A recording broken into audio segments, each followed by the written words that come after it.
Prior to the pandemic, Broadway was booming, breaking box office records in 11 of the last 12 years. But curtains haven't risen since March, with deep personal and financial impacts. By one count, Broadway is directly responsible for nearly 100,000 jobs in New York City alone, and as a leading attraction for people who travel to the city. It has an economic impact of nearly $15 billion. Jeffrey Brown is back with that report for our Arts and Culture series, Canvas. Rousing music and thrilling energy. I'm past patiently waiting, I'm passionately smashing. Soaring language and high drama. Let's begin by restoring this man to his family. Broadway is all that, but now it's closed, and the pandemic has exposed how much more there is to it. I don't think most people think of actors, for example, as the middle-class workers that the majority of us are. They also don't really think about the arts and entertainment industry's impact on the economy. Kate Shindle is an actor whose credits include the national tour of Fun Home.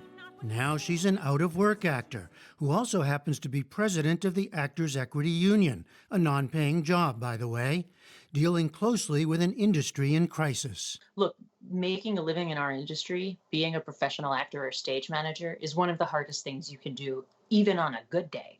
It's an incredibly unstable and unpredictable way to make a living. But when it stretches on past a year, which it's about to, I think that there's a very real possibility that a lot of people will leave the business because they're not exactly sure what they're waiting for. I'm a song and dance man. I've worked all over the country, a few national tours. I've gotten to work here in New York at Lincoln Center. The career was great until it wasn't anymore. For years, 37-year-old Rashawn James II did what actors and dancers have always done: work when they get gigs, supplement their income as waiters, bartenders, and doing other odd jobs. I was an alcohol slinger. I would stand inside of liquor stores and give tastings, and I got a percentage of the bottles that I would sell. With that work also gone, James turned to even odder temporary jobs, working for the census, then as a poll worker, and now, to his immense surprise, as deputy campaign manager for a friend running for city council in Manhattan.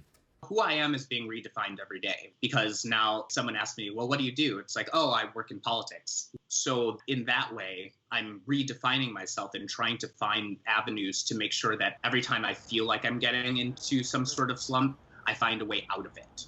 While most of us focus on what happens on stage, commercial theater is an enormous ecosystem. Oh, nice. I didn't realize they've done these yet. Playing out largely behind the scenes in places like this. Awesome.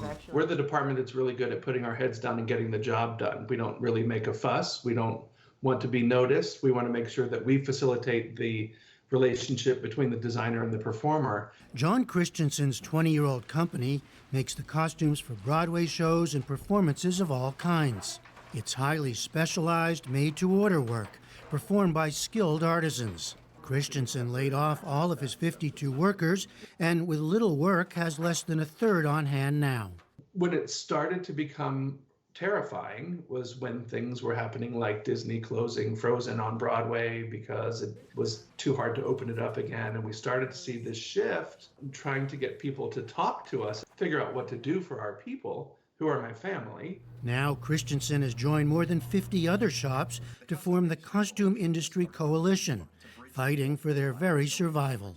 These costume shops are all small businesses. The group released videos with celebrity testimonials and demonstrations of all that goes into the making of a costume.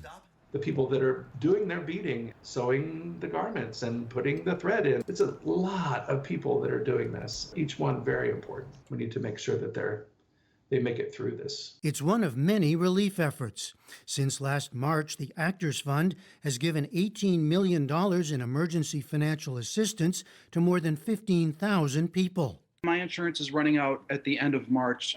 And holds Zoom seminars like this for those whose insurance has run out. In December, Tina Fey hosted an NBC special, One Night Only, The Best of Broadway, that raised more than $3 million. And the coronavirus relief package passed by Congress in December included $15 billion for Save Our Stages, aid for venues from small clubs to Broadway theaters. In New York City. Others help in their own ways. When the long-running TV show Law & Order SVU resumed production in September, executive producer Warren Leight announced he would hire as many unemployed theater actors as possible, more than 30 so far. We were aware that people were losing health insurance in Broadway. People it's been a tough time. We just thought, let's not fly people in from other cities. Let's not look to so much to the TV acting pool. Let's try and keep the local Broadway pool that we've always relied on. Let's help as much as we can. Plus, Leight says his show benefits from the talents of suddenly available top Broadway stars. The objection is sustained. Several, including Tony Award winner Adrienne Lennox, have played judges. Judges need a certain kind of authority, and if you can hit the back wall of the Winter Garden, you can handle arraignment court here. Of course, there are only so many judges, even on the Law & Order franchise. The real questions: when will Broadway return, and what will it look like? We have had no revenue for 9 months now. We most likely won't have it for another 8 months. We are the first industry that went out and will most likely be the last one in. Charlotte St. Martin, president of the Broadway League, the trade group for commercial theater in the U.S., says Broadway faces unusually daunting challenges. Broadway is a very, very expensive business. We looked at socially distancing because the state was asking us to try. And the most seats that we could fill in the biggest theater was 27%. We need 75% for most shows to even break even. For now, St. Martin and others say the focus must be on sustaining the people and the work they do that make up this great American industry. So there will be an industry to return to. For the PBS NewsHour, I'm Jeffrey Brown.